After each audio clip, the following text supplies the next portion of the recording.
Bismillah.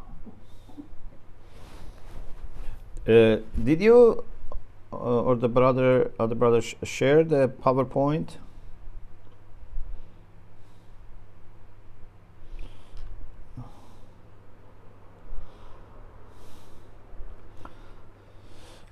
I sent the PowerPoint file, so I hope it can be shared if not yet. بسم الله الرحمن الرحيم لا حول ولا قوة إلا بالله العلي العظيم الحمد لله رب العالمين وصلى الله على سيدنا ونبينا أبي القاسم المصطفى محمد وآله الطيبين الطاهرين لا سيما بقية الله في الأرضين أجل الله تعالى فرجه الشريف اللهم أخرجني من ظلمات الوهم وأكرمني بنور الفهم اللهم افتح علينا أبواب رحمتك وانشر علينا خزائن علومك برحمتك يا أرحم الراحمين. First, I would like to congratulate you for the happy and blessed occasion of Eid al-Ghadir, and I hope inshallah Allah makes us grateful for the gift of Wilayah and enable us to make Wilayah grow in us in full-fledged way, inshallah. I pray that Allah inshallah grant your hajat and give shafa to ill people that you know, and send lots of rahmah and lots of nur and light to marhumin. As you remember, Ayatullah Mutahhari started discussing the idea of ethical relativism, and since this is a very important topic, we wanted to expand based on my work which I did for my PhD on ethical relativism. So I shared with you a PowerPoint, and we first went to different types. We said there are three types of ethical relativism: descriptive, meta-ethical, and normative.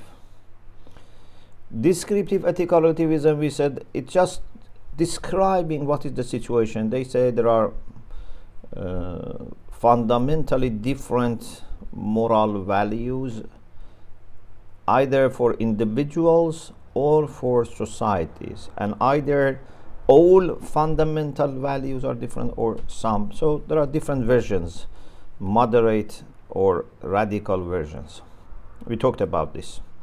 Then we talked about meta-ethical relativism. This is more philosophical in nature. The first one is something that anthropologists, historians, they can report. It's a description. This one is more philosophical. It says that there is no such a thing as one single true morality. There can be more than one morality which are equally justified. They may not say all, they may say more than one, maybe two. Not that every ethical theory is correct. Some may say it, but many of ethical relativists, they don't say it. They say there can be more than one. And as I mentioned, in the last few decades, actually, relativists tried to reduce their claim and be more, modest with their claims. Then, after talking about different versions of meta-ethical relativism, the third one which we introduce is normative ethical relativism. This is also philosophical in nature. This is based on meta-ethical relativism, and it says that when there can be more than one single true morality, it means that your morality can be as good as morality of someone else who belongs to another, for example, society with different moral code.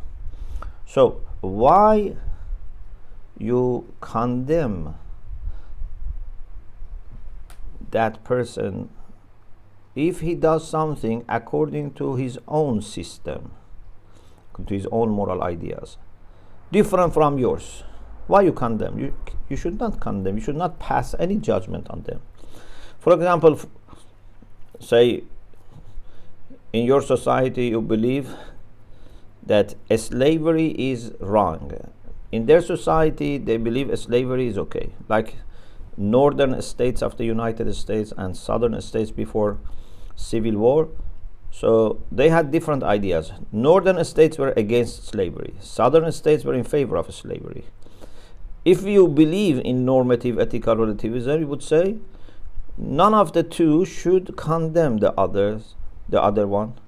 They should just say, for us this is bad and we don't do it, or for us this is good, we may do it, but not condemning the other group, and therefore not also interfering.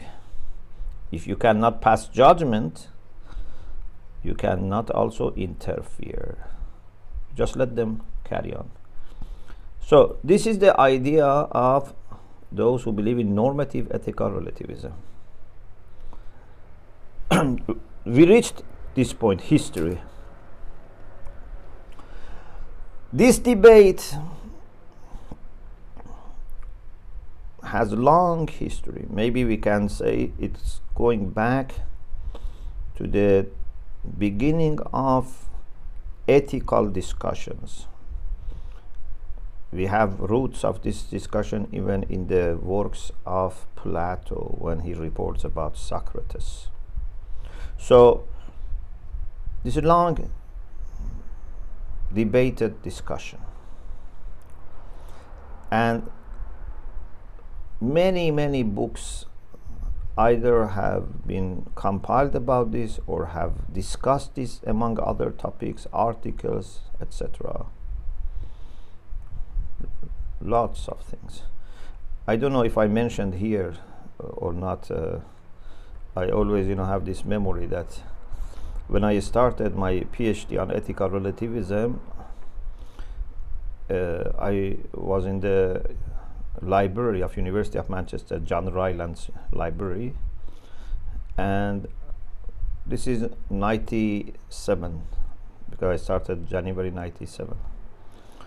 So at that time there were databases in the university that we could search books and theses and dissertations. Now many things are more advanced. Even then I found more than 1,300 books, articles that have ethical relativism as a keyword. Some maybe all it is about ethical, some maybe 50%, 60%, 10%, 5%, I don't know, because it's based on the keyword. More than 1,300 at that time, 97. And I thought if I want to study all of them, and many of them I have to order them to come, it would take ages. And Alhamdulillah helped me with a strategy that I first started with reading articles which are in encyclopedias of philosophy, essays in the handbooks on philosophy and ethics, because normally these are written by people who have been chosen as some of the most established people in any field. So whoever is the editor of for example, philosophical encyclopedia would choose for every entry some of the best people and then try to approach them. And these articles are also normally giving you a general view. It's not a personal view of the writer. So they try to report the main discussions on that topic. And also they normally have a section at the end that they give you books for further reading. So I started with them, and then I started reading those books which were recommended, and in this way I expanded. And after reading some of them, I reached a point that there was nothing new in other books. So for me, there was no need to read all the 1,300. I read it in the way that I could have everything which is available in the literature was known to me, because many things then are repetitions. So it's huge topic, and one of the most important topics in moral philosophy.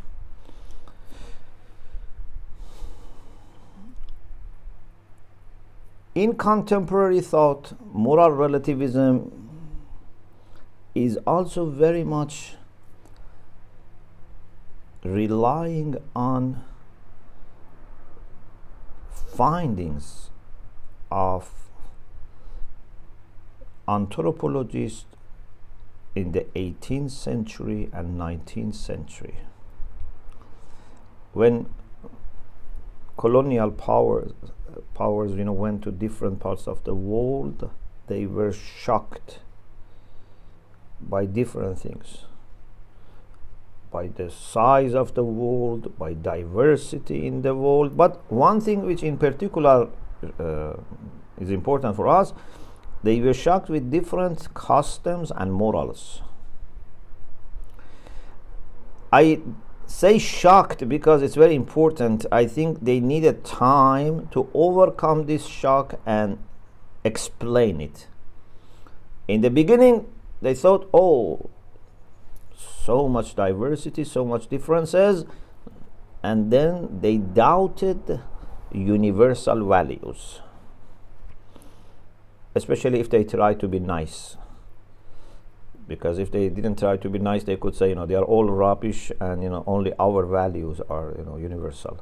But these people who work on the field normally are more appreciative of diversity, and they respect other cultures.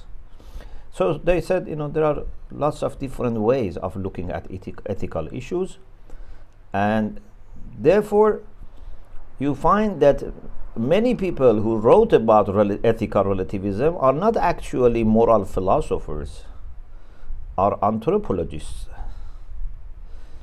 And therefore their claim is more about ethical relativism in the form of descriptive version, because they are not equipped with philosophical reasoning. So they mostly report, describe. But it was so overwhelming that some philosophers were also influenced. But now, little by little, especially after the 60s, in the middle of this 20th century, now they are going to revise and restrict their relativism to the extent that some of the people who are relativists, other people question whether they are relativists or they are not relativists anymore. They have so much, become, modest in their relativism. So I said the rise of modern anthropology encouraged people like William Graham Sumner, Ruth Benedict, and Edward Westermarck to reopen the old relativistic question from the time of Socrates of whether there is some absolute or objective moral knowledge. Luke's study shows that it was much discussed in the late 19th and early 20th centuries, because these colonialist powers in the 18th century and 19th century collected lots of information. So at 18th was the beginning, but information collected and then put into the writing. So 19th century was like rise of ethical relativism, and continued up to mid 20th. But from 60s it changed.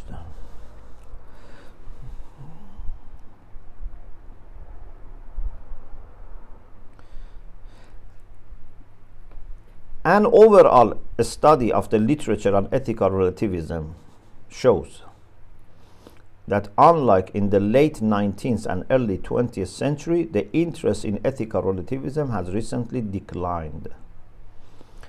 Even most important relativist thinkers of our time, such as Gilbert Harman and David Wong, who have tried to reconstruct ethical relativism, have developed subtle or moderate forms of relativism which can resist against the objections. There are lots of standard objections against relativism. So they try to redefine, reshape, revisit relativism and offer something which is more capable of resisting against the objections.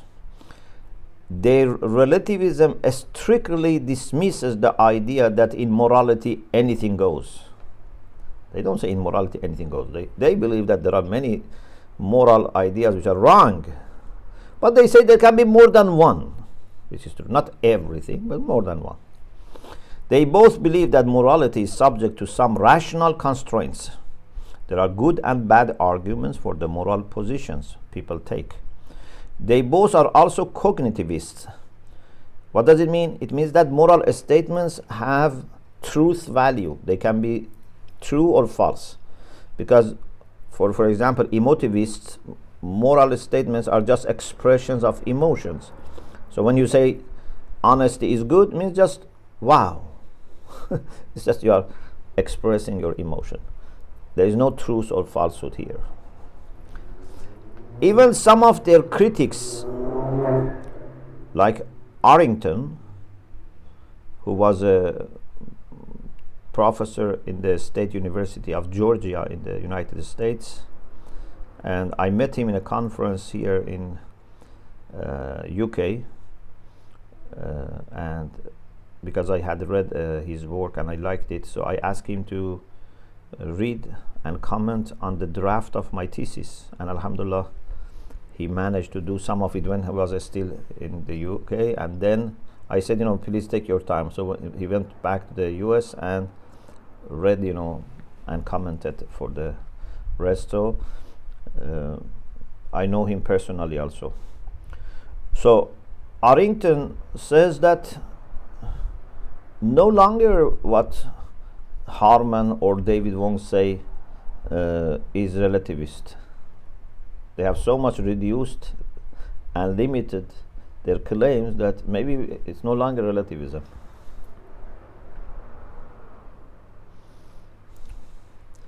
Now, let us evaluate these claims. So we introduced three types. We talked about the history of the debate. Now let's go one by one and see whether we can agree or we disagree. We start with descriptive ethical relativism. One of my findings was that maybe 90% of the weight of the arguments for any kind of relativism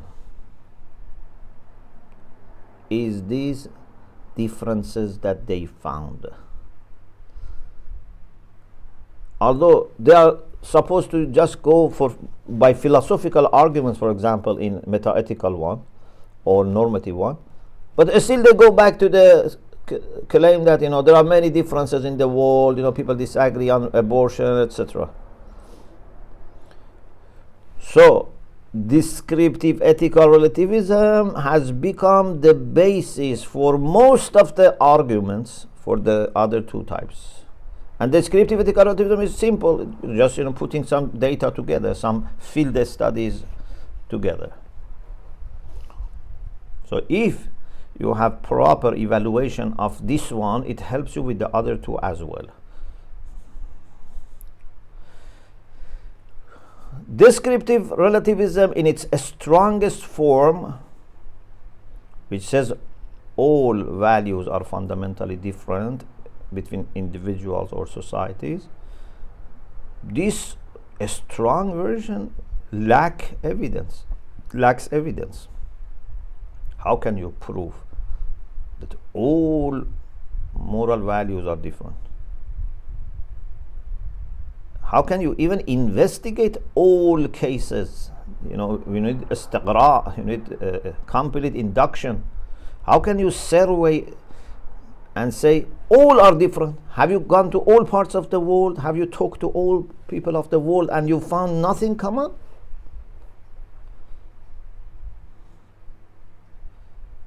it's practically impossible to investigate the truth of such a claim inductively. Inductively means what we call in mantiq istiqra, means to go case by case. When we argue, sometimes we have qiyas, sometimes we have tamthil, sometimes we have istiqra. Qiyas is we go from universal to particular. Tamthil is from particular to particular. Istiqra is from particulars to universal. Since such an investigation demands knowledge about all individuals and societies across ages, different times, and across cultures at the same time, the strongest form is also contradictory to the fact that many moral principles and values have been common among the majority of people, and in some cases among all reasonable human beings and typical civilized societies. You don't find any civilized society which say, for example, honesty is bad, or keeping your promise is bad. Yes, when there are cases of conflict, as I always say, problem starts when there is conflict. When they want to prioritize something over another thing, then differences appear. For example, honesty is good, but if I am going to lose some money if I am an honest shopkeeper, then here some people may have different ideas. But no one says honesty as such is bad. In the case of conflict issue, no one would say killing is good. But whether abortion is killing, or whether aborting the child against the right of the mother, for example, the woman for her body. So when there are conflicts, they can be different in their opinions. Otherwise, no one questions that every human being, even a child in embryo, should be respected. And also, people should have autonomy over their body as much as possible. In principle, there are no difference. But how to merge these two, or bring them together in a conflict case, that's where differences arise. And that is where we need guidance. And alhamdulillah, we religious people have guidance here. Descriptive relativism in its moderate form is more tenable. So if you say some are different, not all. But it still suffers from the fact that many examples which are mentioned by relativists are either irrelevant to morality, means it's not about morality at all. It's about customs. For example, to wear black dress or white dress when it's funeral. It's not morality, this is custom.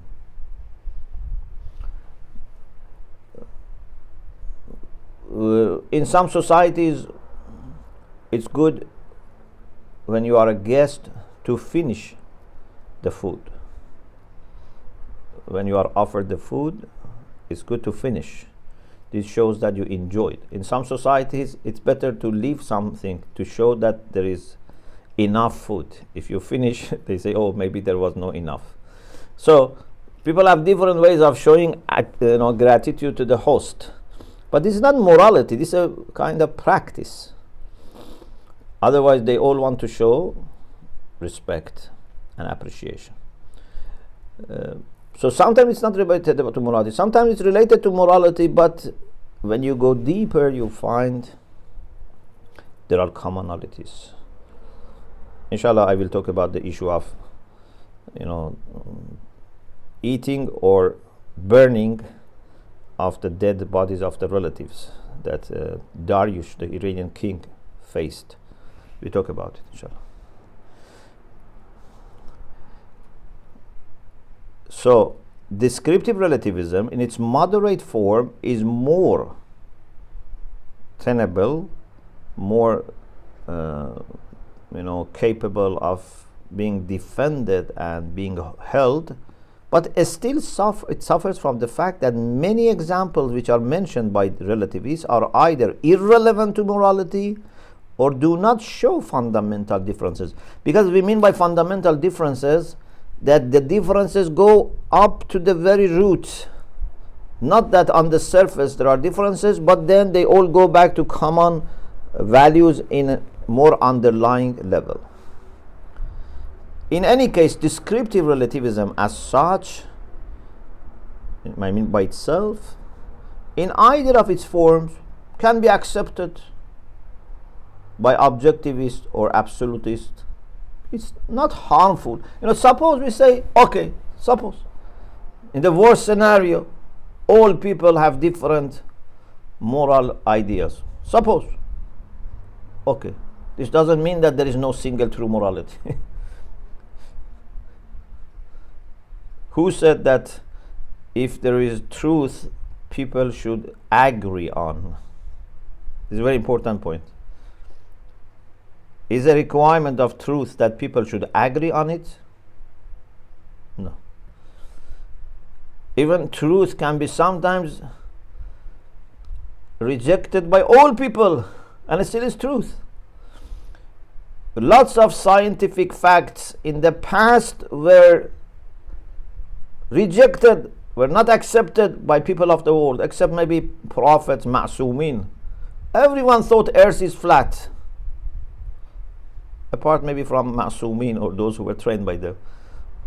But truth is truth. Whether people all agree or all reject or they differ, in all these cases, truth is there.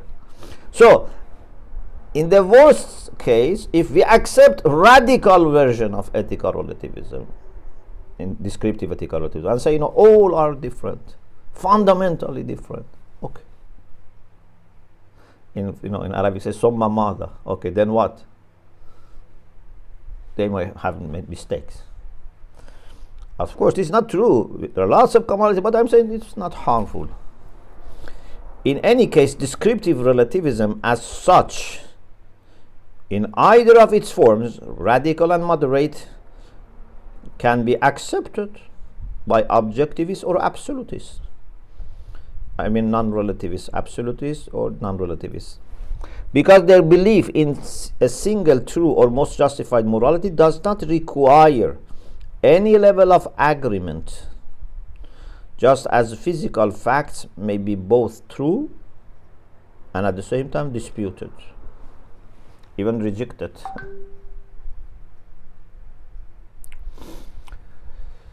The standard objection to the argument from descriptive ethical relativism is that there is no direct path. Now we go to the meta-ethical relativism. There is no direct path from descriptive to meta-ethical. Descriptive is not philosophical. You say there are differences, how much, to what extent? Okay. Anyway, there are differences. Suppose we accept that there are fundamental differences. Okay. But how from is you come to out? How from a empirical claim you come to a philosophical claim? For example, if all people of the world made mistake and thought Earth is flat or Earth is the center of the world, did it mean that this was true and scientists had to adjust everything according to this? Or they had to discover the truth independent of what people thought and believed?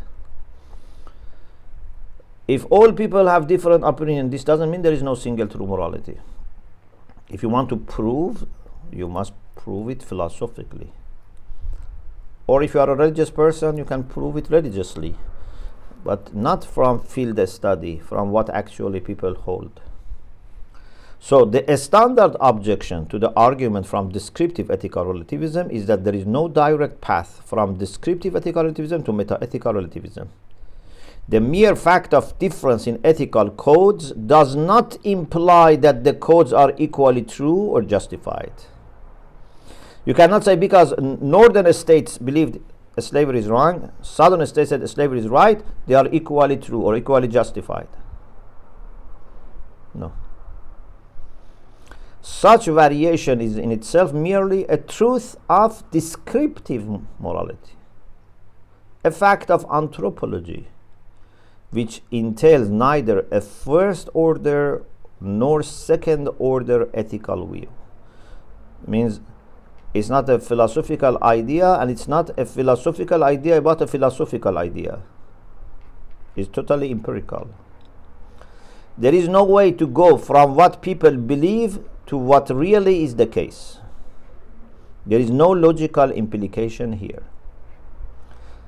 100% of people, 99% or 0% believe in something. It doesn't mean that just because they believe it is true or false. Maybe all people of the world believe in God. Maybe all people of the world one day reject God. It doesn't matter.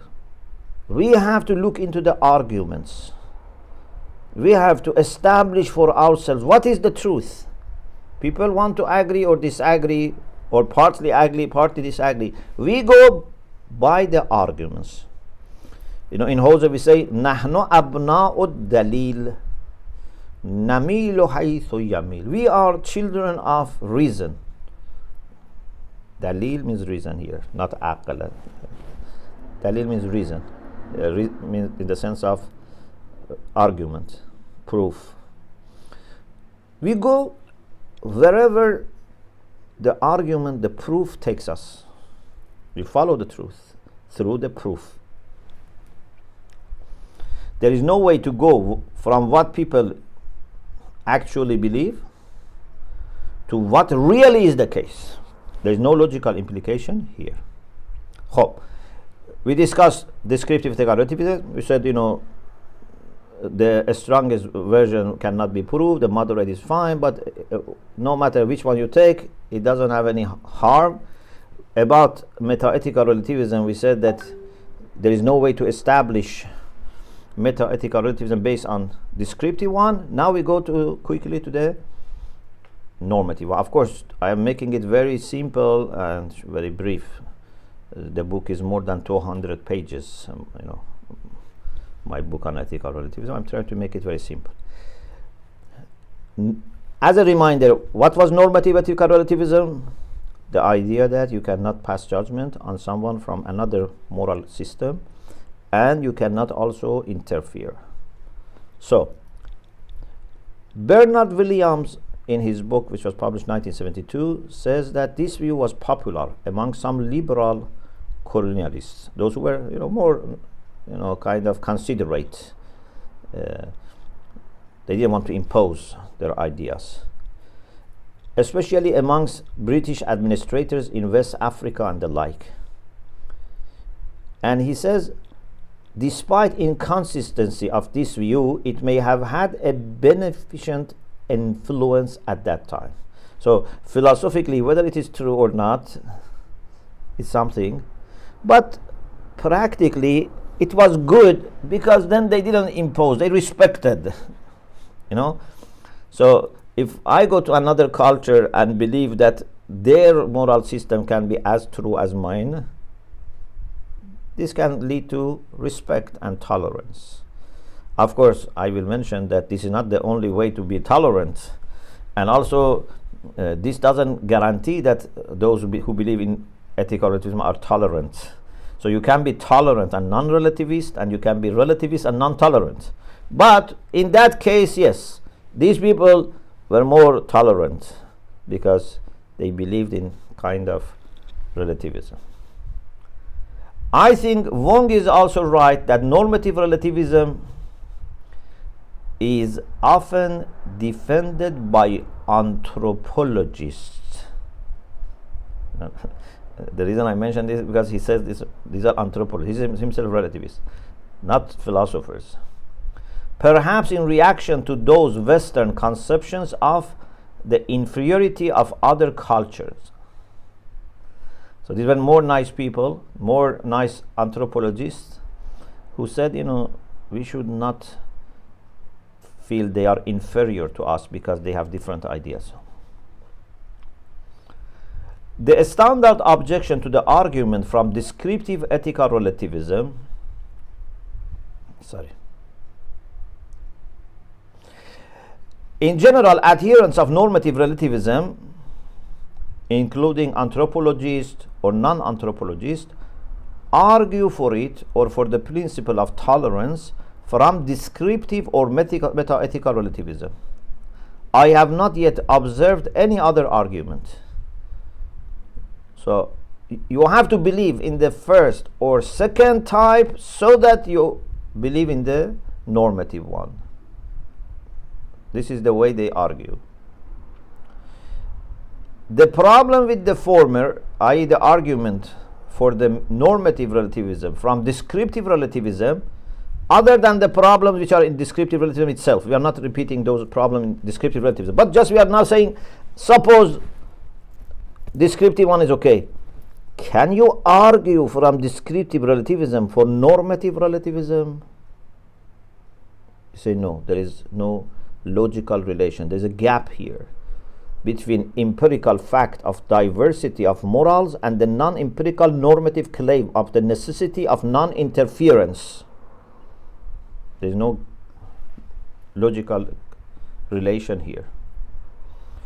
Actually, the relativist has to agree that whether to judge about others or not, or whether to be tolerant of others or not, can be one of the things on which societies may disagree with each other. Because you say, you go by your own moral system, I go by my own moral system. Okay. Then maybe my moral system says I have to do Amr Ma'ruf. For example, even if someone believes in another system, at least in fundamental values. For example, if they want to torture people, if they want to kill innocent people, if they want to oppress people, I cannot say because according to them it's okay, I keep silent. At least my moral system may not allow you this. So why you say I should give up my own moral, requirements, and all of us have to accept your principle of non-interference? At least we can judge, and sometimes if needed we may need to do something practically to stop. And today in the world no one accepts, for example, if a system is killing others or doing apartheid, etc., no one will accept this as a moral practice. Whether they do something to stop or not is another issue, but no one says this is a moral practice. So this can be one of the things on which societies may disagree with each other. And then if they argue based on meta-ethical relativism, the problem would be that, in addition to the problem with meta-ethical relativism itself, just arguing from meta-ethical relativism for normative ethical relativism, the problem is that in no clear way, any of the previous metaphysical relativist doctrines, in my books I have mentioned about, maybe 16 arguments that might be mentioned for supporting meta-ethical relativism. None of them would imply normative ethical relativism. One can consistently maintain that there is no single true morality. Suppose someone is a believer in meta-ethical relativism. Okay. You can genuinely believe in this. We don't believe. But if someone believes, okay. And still not believe in normative ethical relativism. And say, I want to pass judgment on others. It is actually a sign of my honesty, a sign of my consistency, a sign of values for me being universal, that if I see someone is doing something wrong, I can say this should be stopped. Whether I'm going to interfere or not, that's another issue, but at least in my heart I can say this is wrong. Moreover, normative relativism is standardly criticized as incoherent and self-refuting. So first, there is no argument for it. Second, it's self-refuting. It seems to prescribe for all individuals, groups, and societies an ethics of non-judgmental tolerance and non-intervention. But such a universal prescription would turn incoherent if I pass judgment on those who pass judgment on the behaviors of others, because if you believe in that, so you have to say whoever passes judgment on others, I condemn him. So you are yourself passing judgment on people who pass judgment. So you are rejecting yourself. It's self-refuting. Such a universal prescription would turn incoherent. If I pass judgment on those who pass judgment on the behaviors of others with different morality, I must condemn myself, since I have tried to impose a value of tolerance on everyone, even if they have no such value. But this is not what I am supposed to do under the strong version of normative relativism. Of course, any adequate moral system, and of course we say and because we believe there's one can be true, but any adequate moral system, any moral system which has power of explaining, all our moral experiences and guide us, should set up some practical rules as how to behave in a multicultural world or society. Now, many societies have become multicultural, and at least our world is multicultural. Now, many cities are multicultural. But if you are living in a society or a city that is not multicultural, at least the world is multicultural. What should we do when we are faced with people of different cultures, different ideas, different moral rules? There is a great difference between practical compromise and doctrinal compromise. This is a very important point. It's also about the issue of pluralism. What I mean that maybe I say my neighbor who, for example, doesn't believe in my faith and doesn't come from my cultural background, maybe still I can say what they do is wrong. I cannot stop judgment, because then this means theoretically I'm compromising. I'm compromising about truth. I'm compromising about consistency, about universality of truth. So maybe I can say what they do is wrong. But maybe practically I decide not to mention this to them, or not to try to stop them, because I have to then allow that if I do this, they may also do this with me, and there is no kind of system here that says because you, for example, are a believer in God or you are a believer in Islam, okay, we judge between you two according to Islam or according to faith. We need to find a common ground. If one is Muslim and Christian, still it's easier because there is a ground of faith, Abrahamic tradition. But for example, if someone is atheist, or someone is Hindu or Buddhist, or I don't know, different kinds of people. So how we should interact in a multicultural world, multicultural society, how we should interact internationally between different countries. So these are things that may lead to adopting some practical policies that we decide, okay, we don't interfere in affairs of another country, or we don't interfere in the life of another culture, or we may say there is a limit.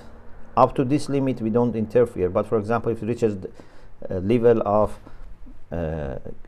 human crimes against humanity, maybe we interfere. So these are many things that we can discuss, but theoretically we don't compromise about truth, and we don't compromise about passing judgment if we have enough information. Of course, if you don't have enough information, you cannot pass judgment even on people of your own family. This is another thing. Moral compromises are forced on people by circumstances, and we should not think that they change the moral quality of action. When we are forced to compromise, practically what we need to have for our action is an excuse. Udhr. It means that it is wrong, but I have an excuse. But if you theoretically want to compromise, you need justification, you need dalil. Totally different things. You know, sometimes, for example, I say, okay, you cannot make wuzu, do tayammum. You have excuse. But sometimes I say, for example, you know, because, you know, water is, I don't know, expensive, make wuzu. So I'm compromising theoretically because this was not in the ruling.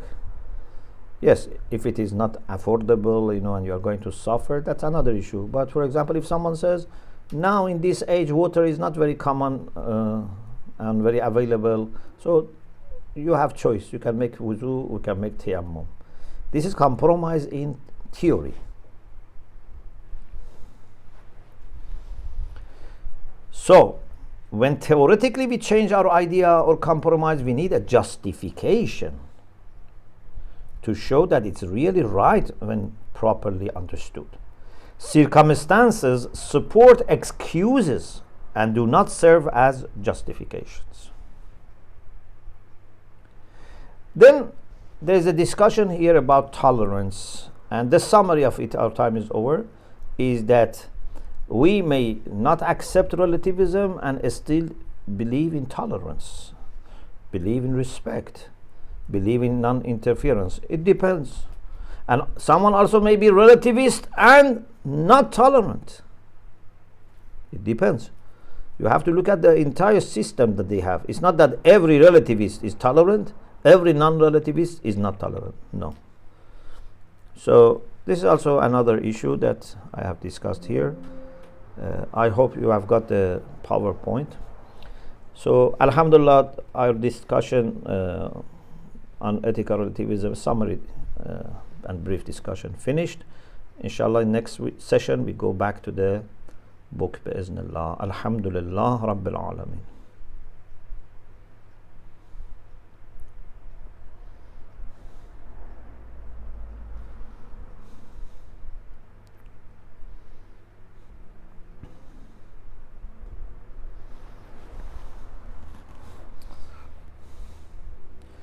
Assalamu alaikum, Sheikh. Alaikum assalam wa rahmatullah.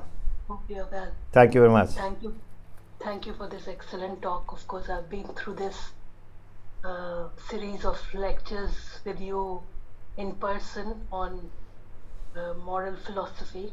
Alhamdulillah. And I really appreciate what you talked about today, about the doctrinal and the real difference, as you said. And living in these countries, we find that we have to compromise in many things, living in a multicultural society, so that things have come to a head that even our children, they come and ask us why things like, say, same-sex marriages are wrong. And it's very hard to explain it to them. How do we go about these things while we are still compromising and living in a multicultural society, living in societies where we see these things happening, and we're not supposed to comment on those things or try to explain them away to our children? Yeah. So first of all, we should not compromise about our understanding, our theory based on these pressures. So if Islamic position is clear and our great scholars have come up with, certain understanding, so we should not change our understanding. Unfortunately, some people change their understanding and say, maybe today is different, maybe these positions were not very strong, etc. No, this is the position. If mujtahideen change their opinion, yes, if there is a new scholarship, no problem. But as long as this is the best scholarly understanding, we follow it. And certain issues like marriage with the same sex is something that all Muslims, Sunni, Shia, Christian, Jews all agree on. Maybe now some people compromise, but This is different from a fatwa of one marja differing from fatwa of another marja about some details. This is one of the very clear features of Abrahamic faith, and indeed other cultures also, even non-Abrahamic faith had this idea. If today people are changing, that's another issue, but all traditions up to now, they had this idea. But for us, our roots are, of course, based in the revelation. So we should be theoretically clear. We don't compromise about our theory, and we educate ourselves and our children. In all circumstances, we have to educate our children. If we are not able to educate our children, even they watch us in our home and we cannot talk to them, then maybe we have to go somewhere else. But if we can educate our children, and if in our own practice we can practice what is needed.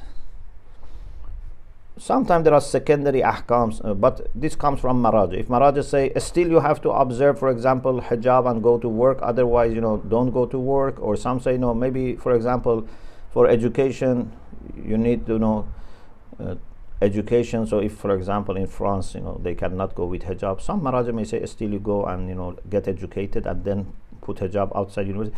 This is coming from scholars, high rank scholar, Maraja. But anything that at the end I have to do, either as a hukm awwali or as a hukm thanawi, anything that would not question, would not damage my relation with Allah subhanahu wa ta'ala, anything that I can say I am still doing what I am supposed to do as a hukm awwali or thanawi, I have to do it. Otherwise, we need to go to a better place.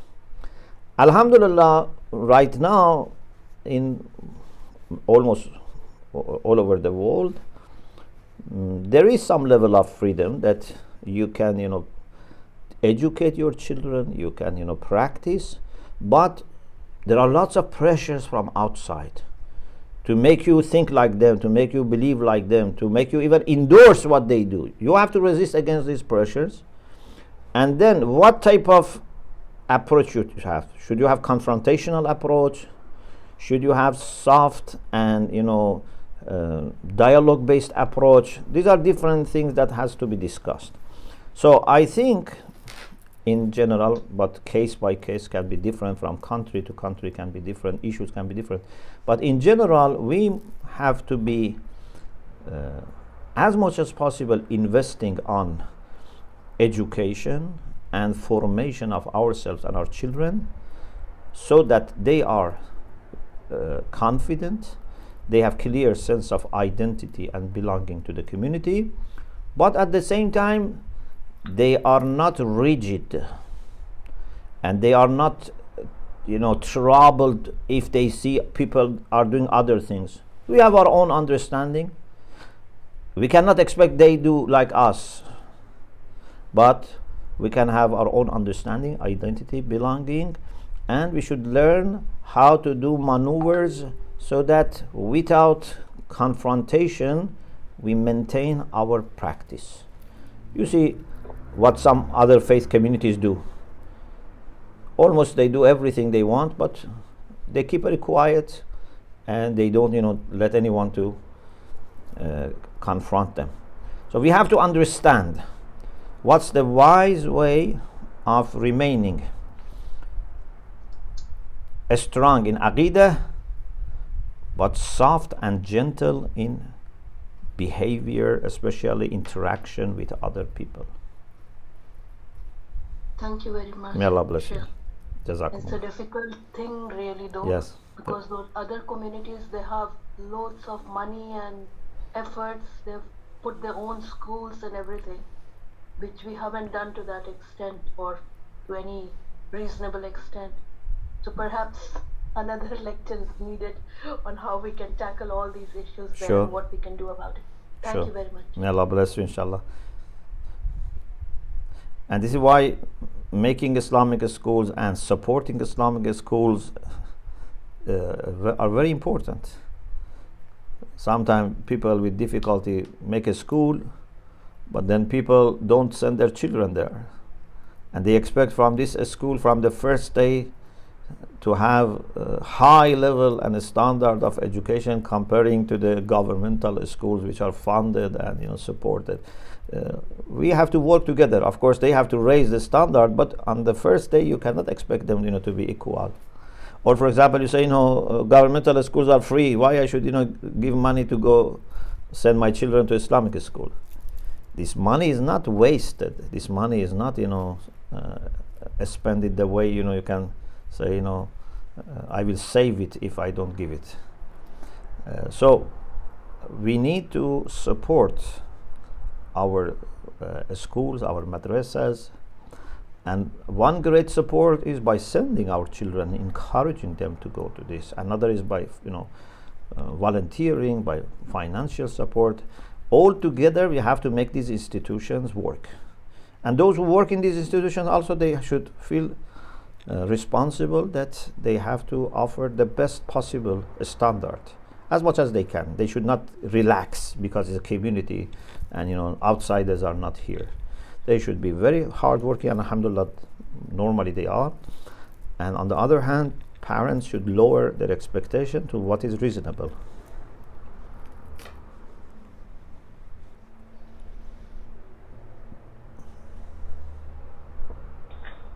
Assalamualaikum warahmatullah. Alaikum assalam wa rahmatullah. Thank you for your lecture. You're welcome. And for your effort, mashallah. My personal problem is language. I am just trying to talk. You speak very well, mashallah. Not good in English and not fluent, but trying to convey my point. I have seen a quote on social media that is, thinking is difficult, that's why most people judge. Can you explain this point? Yeah, so as I said, even with people in our family, we need complete information to be able to judge. So we shouldn't rush in judging. Yeah, but what we were talking about is about universal issues. So for example, whether modesty, for example, is good or not, whether honesty is good or not, whether slavery is good or not, whether abortion is good or not, these kind of things are things that based on your moral system you may pass judgment on those who have different idea, because you have to be consistent, you have to be universal. But I am not talking about a general rule. I am talking about, for example, this person in family or this person in community who has done something that seems to me has conflict with our principles or values. Here you have to be careful. So if someone says, is abortion, for example, permissible or not, you say, this is our idea. But someone has committed, for example, abortion. We should not rush in condemning that person. Maybe that was a case that they had excuse, because there are different cases. How early was it? How early was in the pregnancy? Was it safe for the mother? Was not safe before soul was created? Not. There are issues. I cannot quickly rush and judge about a person who has done something. Okay, I see someone, for example, with his wife or daughter who doesn't have proper hijab. I should not rush and say this man is not doing his job properly because he doesn't make sure his wife or children have hijab. Who knows, maybe this person is struggling day and night, maybe is doing his best, but this is not possible. So judging about people in individual cases is very, very difficult, and you know everything about that case. Only Allah knows almost everything. Yes, if you have enough and reasonable information, especially if you have given chance to the person to present himself, to defend himself, you have heard him, sometimes you can make decision as a manager, as a, I don't know, educator, but in life, when I cannot really talk to people about what they do, and I have not heard them, I have not given them opportunity to talk, then it's very difficult to judge, unless they do something which is obviously wrong. If they do something obviously wrong, yes. But if there is something that there is a way that Islamically could be understandable, could be acceptable. So this is why, for example, we say in our hadith that if you hear something from your brother, try to interpret it in a good way. If 70 people come and report about your mu'min brother or sister, and he says something else or she says something else, don't trust those 70 people. Of course, this doesn't mean that if it is 100% crystal clear, you fool yourself. No, but it means that as long as there is a chance that something can be excused or can be understood differently, don't make up your mind and say this person has made mistake, this person is no longer a good person. Try to give credit of doubt and be careful in judging, but it doesn't mean that you don't do anything. If you are responsible for that person, and either personally or as a family or community, etc., if it's an important issue, you try to find out what can you do, how can you help. This is all out of love. It's an art. But those who rush and condemn, many times they don't have this artistic work. They just want to say something and attack people, and and many times this is not going to bring that person. Many times it's going to make the situation worse. So wisdom again here is very important, to find how to keep your sense of responsibility, to keep your care, love for all mu'mineen and mu'minat, but at the same time not to rush, not to judge quickly, not to attack, not to excommunicate, keep bridges there, so that the person can, if has made mistake, can come back, and if he has not made mistake, their reputation is saved. Thank you very much. May Allah bless you, inshallah. Covering all the angles, mashallah. May Allah bless you, Great. inshallah. Thank you.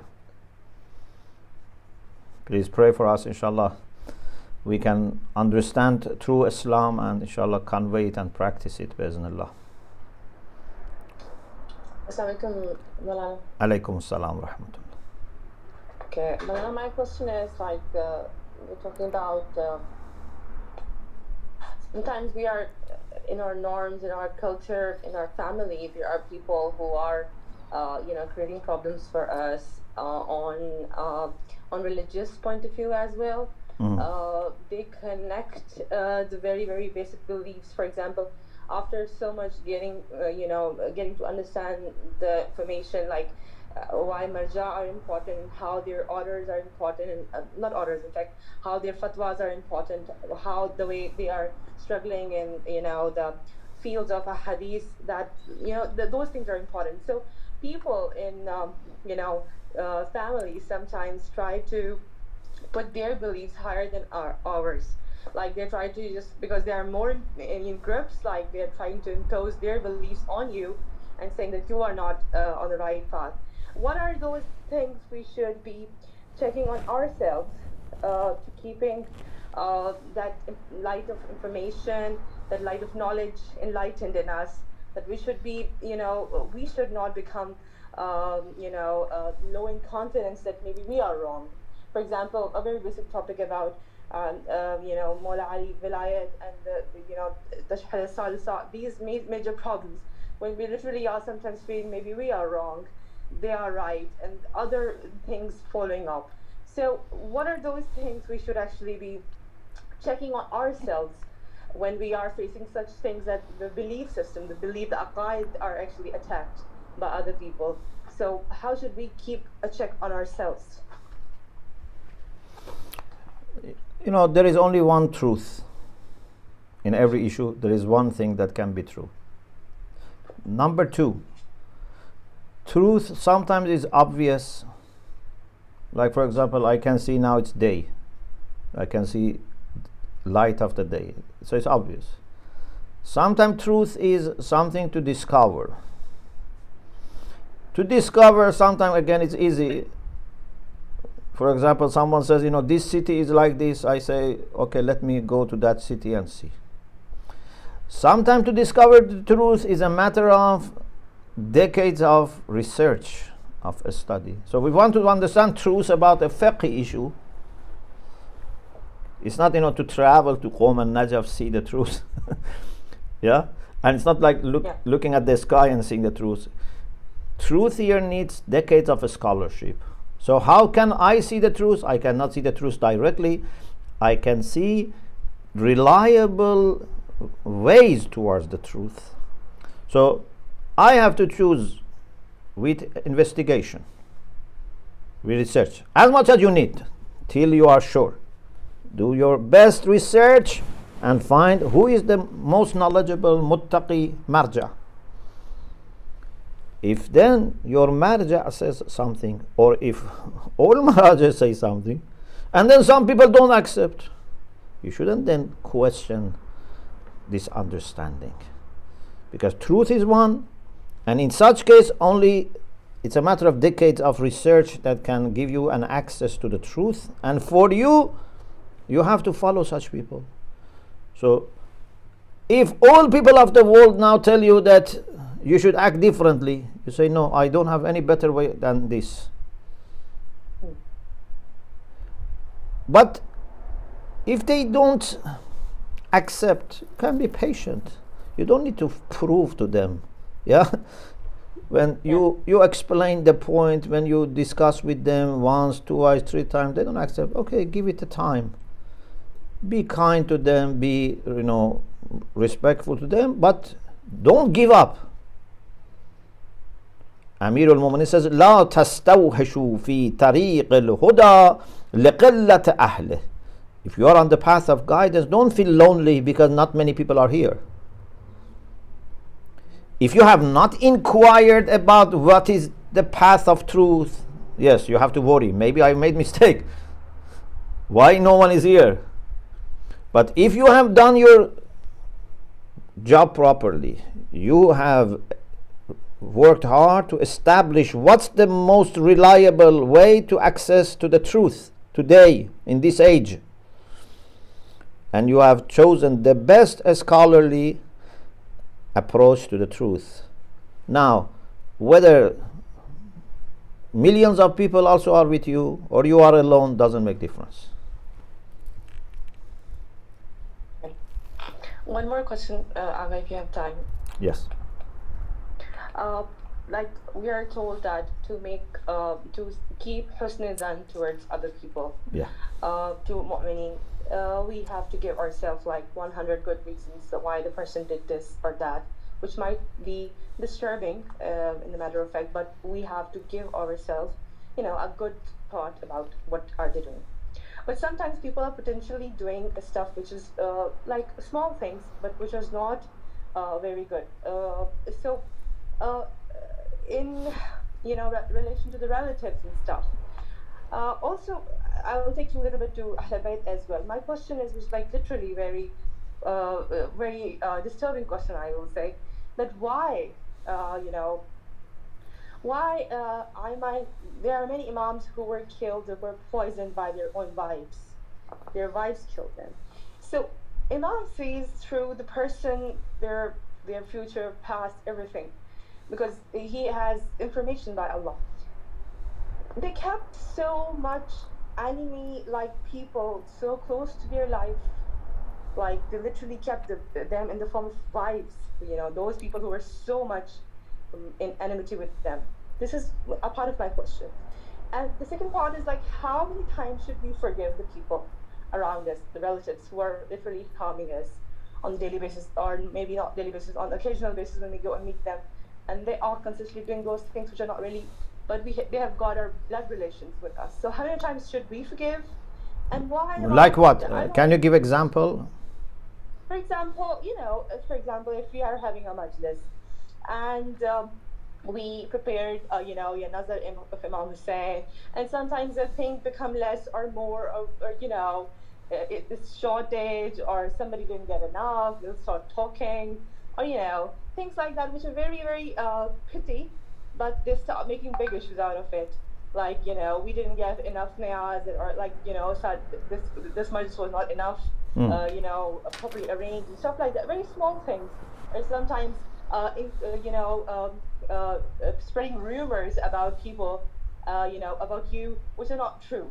And not just not one person, like a lot of people would know it, and you don't even know about it, if that thing exists in you or not. So things like these. So these are two part of questions. Like, first, why am I going shows so close people, so having so much, energy? And second thing is, like, how should we deal with it?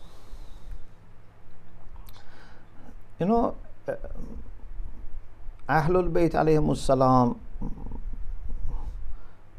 had to deal with people according to the general rules, not according to ilmul ghaib.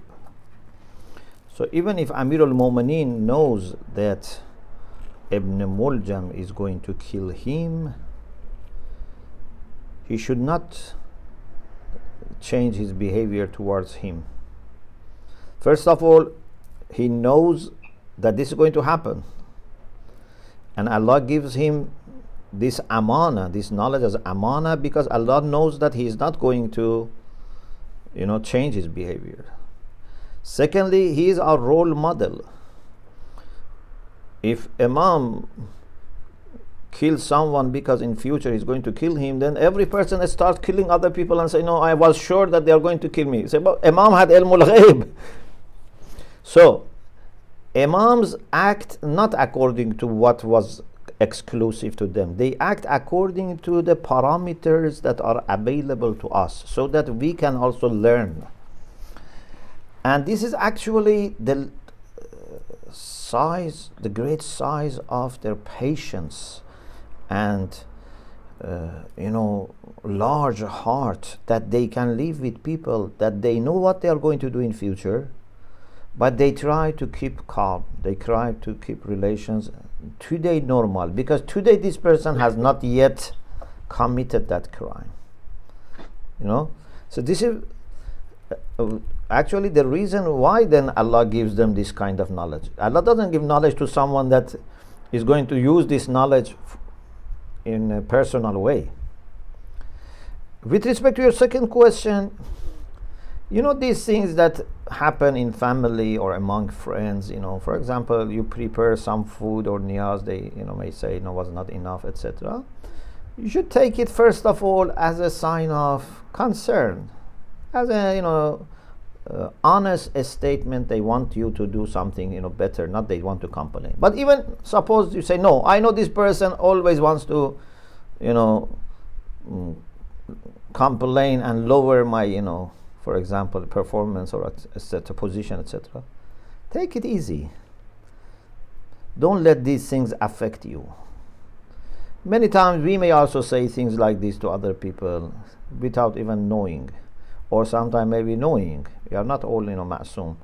So take it easy. Don't let this affect you. Be always like a person who is above these things. When children fight each other and an adult looks at the fight of children, you feel very sometimes sorry for them, but sometimes also maybe you laugh that why they are fighting over these things. I remember one of my teacher was saying that sometimes when he look at his grandchildren, so he sees how they fight over, for example, on one piece of pofak or crisp, or even, for example, sometimes a child is crying and mother or father clean the nose, start crying, why you clean my nose? These are childish reasons for fighting. Okay, we are adults, maybe we don't fight for that, but if someone is higher, again, when look at us, what are you fighting about and over. They laugh at us that we fight over these things. Many issues, disputes between husbands and wives, between siblings, children and parents, many of them for someone who is higher than us is laughable. Although for us it's very serious. We cry, like a child who cries when crisp is taken away. So we have to rise above. Don't let this affect us. Don't let these things affect our relation with other people. Yes, if there is a matter of someone is doing haram, obvious haram, which has no other interpretation, we have to worry about that person. We have to find out a way to stop that. What if it is just not being nice to me, not be respectful to me, not be kind to me? You have to rise above this. إن العزة لله ولرسوله وللمؤمنين. No one can take away your dignity if you are connected to the source of dignity. Thank you so much, Brian. May Allah bless you, inshallah. Thank you. Okay, inshallah, we have our session maybe then after Ashura, I think, yes? So, because the next session will be in the first Ashura. I don't know if we are going to have it or we are going to have it after Ashura. Is one of the organizers here? Yes, Agha will confirm it to you, inshallah, whatever is the plan. Yeah. So maybe then the next will be after Ashura, inshallah. Okay, sir. Inshallah. Thank you very much. Iltimas dua.